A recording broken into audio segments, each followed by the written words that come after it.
Hi friends, இது என்னோட அடுத்த கதை தீரா பசி. மீண்டும் ஓர் அழகான காதல் கதை.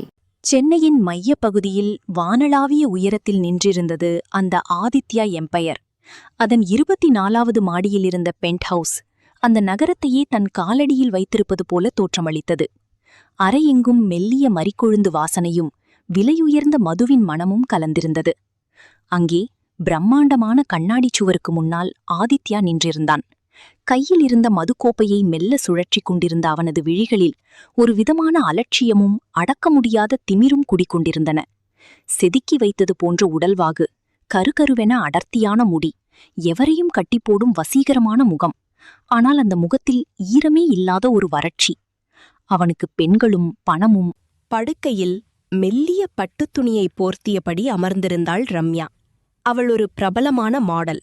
ஆதித்யாவின் ஒற்றை விரல் அசைவிற்காக காத்திருப்பவள். ஆதி, இன்னும் எவ்வளவு நேரம் அந்த ஜன்னலையே பார்த்து கொண்டிருப்பாய்?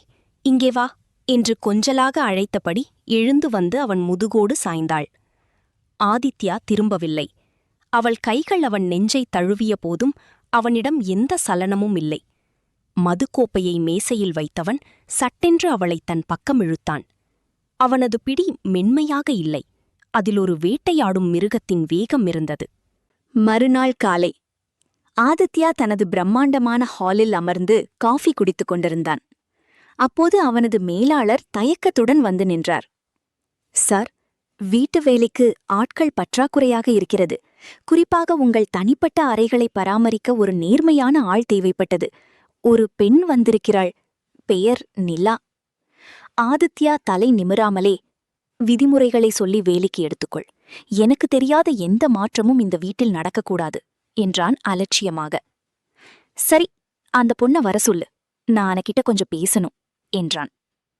ஓகே சார் என்று அங்கிருந்து வெளியே சென்று அவளை அழைத்து வரப்போனான் அவனது பிஏ ஜெய்.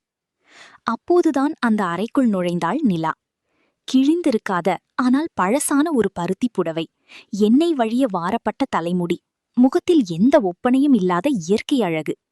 அவள் உள்ளே வந்தபோது அந்த விலையுயர்ந்த வாசனை திரவியங்களின் மனத்தை தாண்டி ஒரு துளசி செடியின் மனம் அந்த அறைக்குள் நுழைந்தது போல இருந்தது. பெயர் என்ன? ஆதித்யாவின் குரலில் முதல் முறையாக ஒரு ஆர்வம் எட்டி பார்த்தது. நிலா, அவள் சுருக்கமாக சொன்னாள். அவள் குரலில் அடிமைத்தனம் இல்லை, ஒரு கம்பீரம் இருந்தது.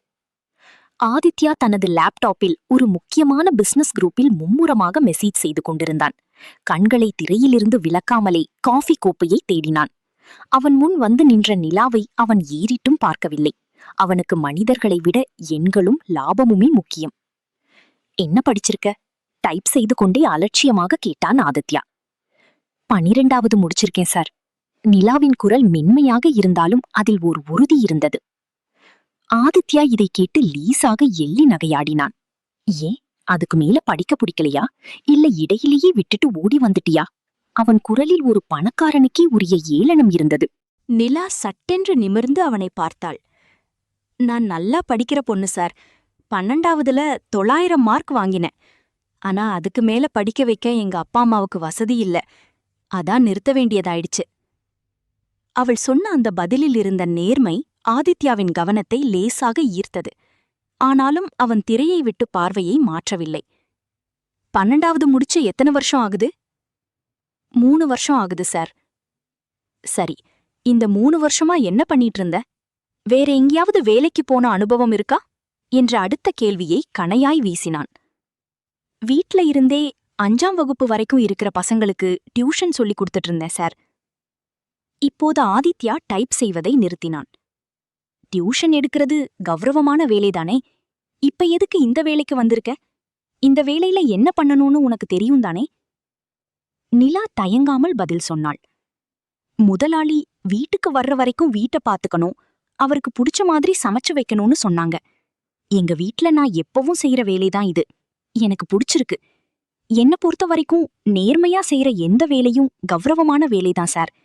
எங்க அப்பாவுக்கு ரொம்ப பழக்கமானவங்க இந்த வேலைய சொன்னதால அவர் நம்பி என்னை இங்க அனுப்பி வச்சிருக்கார். அவள் சொன்ன அந்த நம்பிக்கை என்ற வார்த்தையும் அவளது குரலில் இருந்த அசாத்திய தைரியமும் ஆதித்யாவை முதன்முறையாக நிமிர்ந்து பார்க்க வைத்தது. லேப்டாப்பை மூடிவிட்டு ஆதித்யா மெல்ல தலை நிமிர்ந்து அவளை பார்த்தான். தன் முன்னே நின்றிருந்த அந்த பெண்ணின் முகத்தில் வறுமையின் சாயல் தெரிந்தாலும் கண்களில் ஒரு பேரொளி தெரிந்தது. அந்த அறையில் இருந்த பளபளப்பான அலங்கார பொருட்களை விட அவளது இயல்பான தோற்றம் அவனை ஒரு நிமிடம் கட்டி போட்டது. அவளை வெறும் வேலைக்காரி என்று ஒதுக்கித் தள்ள அவனது மனது மறுத்தது. அவனது தீரா பசி இப்போது ஒரு புதிய ரூபத்தில் அவளை பார்க்கத் தொடங்கியது. அவளது உடலை தாண்டி அவளது அந்த அடங்காத திமிரையும் நேர்மையையும் உடைத்து பார்க்க வேண்டும் என்ற விபரீத ஆசை அவனுக்குள் துளிர்விட்டது. சரி, உன் தைரியம் எனக்கு பிடிச்சிருக்கு. உன் வேலை எப்படி இருக்குன்னு பாப்போம் என்றான் ஆதித்யா. அவனது பார்வையில் ஒருவிதமான ஆக்கிரமிப்பு மின்னியது. ஆதித்யா தற்செயலாக தலை நிமிர்ந்தான். தன் வாழ்நாளில் ஆயிரக்கணக்கான அழகிகளை பார்த்தவன் அவன். ஆனால் நிலாவின் கண்களில் தெரிந்த அந்த தெளிவும், தன்னை ஏளனமாக பார்க்கும் இந்த மகா கோடீஸ்வரனை பார்த்து பயப்படாத அந்த துணிச்சலும் அவனை ஒரு நிமிடம் திகைக்க வைத்தது. இந்தியாவிலேயே பெரிய மாடல் திவ்யா நேற்று என் காலடியில் மட்டியிட்டு கிடந்து எனக்கு சேவை செய்துவிட்டு தூக்கி போடும் பணத்தை அள்ளிக் கொண்டு சென்றாள். அந்த அழகியின் முன்னால் இவள் என்ன என்று கொஞ்சம் ஏளனமாகவே அவளைப் பற்றி நினைத்து கொண்டான். காரணம், அவளை மிடுக்கான தைரியமான பேச்சு மட்டுமே. அவனது தீரா பசி இப்போது ஒரு புதிய இலக்கை கண்டுகொண்டது.